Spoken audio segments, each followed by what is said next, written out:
Greetings and welcome to the show, 5 Minutes of Wellbeing with Vasilis, on Mental Wellness TV. Today, we will talk about motivation, the road to well-being. Don't wait, start today. This is a message that we deeply believe in and one that can help us shift from a state of stagnation or hesitation to empowered, conscious action. Because the truth is this, many of us already know what we need to do to feel better, live better, and think better, but we're waiting. We're waiting for the right moment, the right mindset, the right amount of confidence, or the perfect circumstance. In this episode, we will talk about why waiting often works against our well-being and how we can begin, gently but firmly, to take those essential first steps today. Motivation is often misunderstood. It's not a sudden burst of inspiration or a magical force that moves us effortlessly toward our goals. In reality, motivation is built through action, not the other way around. Studies show that when we begin to act, even in small ways, our motivation increases. Waiting for motivation to appear before taking action is like waiting for a fire to start before striking a match. We all have days when we feel low energy, uncertain, or unmotivated. These feelings are human and normal, especially in a world that constantly overwhelms us with choices, responsibilities, and challenges. But here's the key: we do not need to feel 100% ready to begin moving forward. What we need is to allow ourselves permission to start, right where we are, with what we have. A report by the American Psychological Association found that only 27% of adults describe themselves as very motivated to make positive changes in their lives, even though more than 70% say they want to improve their mental or physical health. This gap between intention and action is not due to laziness or lack of willpower. It often comes down to fear, overwhelm, self-doubt, and unclear goals. Understanding this can free us from shame and help us work with our minds instead of against them. So, how do we begin to cultivate real, sustainable motivation? First, by changing how we think about it.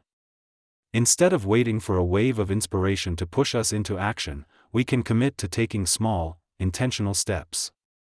These small actions build confidence and momentum. For example, if we want to feel more mentally balanced, we don't need to change our whole routine overnight. We can start by dedicating 5 minutes a day to mindful breathing, a short walk in nature, or even just pausing to notice our thoughts without judgment. These micro-actions help signal to our brain, "I'm doing something for myself," and this in turn creates a cycle of positive reinforcement. Another essential tool is goal setting, not vague or overwhelming goals, but clear and compassionate ones. Instead of saying, "I need to be better," we can say, "I want to feel calmer in the evenings, so I'll turn off my phone 30 minutes before bed." The goal is specific, realistic, and tied to an emotional benefit. When we link our actions to how we want to feel, we're more likely to follow through. Let's also talk about accountability. We are social beings, and sharing our goals or intentions with someone we trust can increase our motivation and keep us grounded. Whether it's a friend, a therapist, or a wellness community, connection gives us strength. Even journaling our daily progress or recording how we feel after a small change can build a powerful sense of achievement. Of course, motivation isn't linear. There will be setbacks. That's normal. But instead of seeing those moments as failure, we can view them as part of the process. Imagine planting a seed. It doesn't sprout overnight. It needs light, water, patience, and so do we. Motivation grows in the soil of consistency, not perfection. If we miss a day, or fall back into old habits, we simply begin again. Every moment is an opportunity to start fresh. Let's now explore a few daily practices that can help us engage our motivation and move toward well-being. First, we can establish a morning routine that sets a positive tone. This doesn't have to be elaborate. It could include stretching, journaling a few thoughts, listening to a calming song, or setting an intention like, "Today I will speak kindly to myself." This small commitment gives us structure and reminds us that we have control over how we begin our day. Next, we can practice the 2-minute rule. If something takes less than 2 minutes, like drinking a glass of water, stepping outside for fresh air, or tidying a small space, we do it immediately. These actions may seem insignificant, but they build momentum and a sense of agency.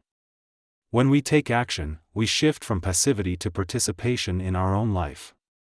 We can also set up visual cues in our environment.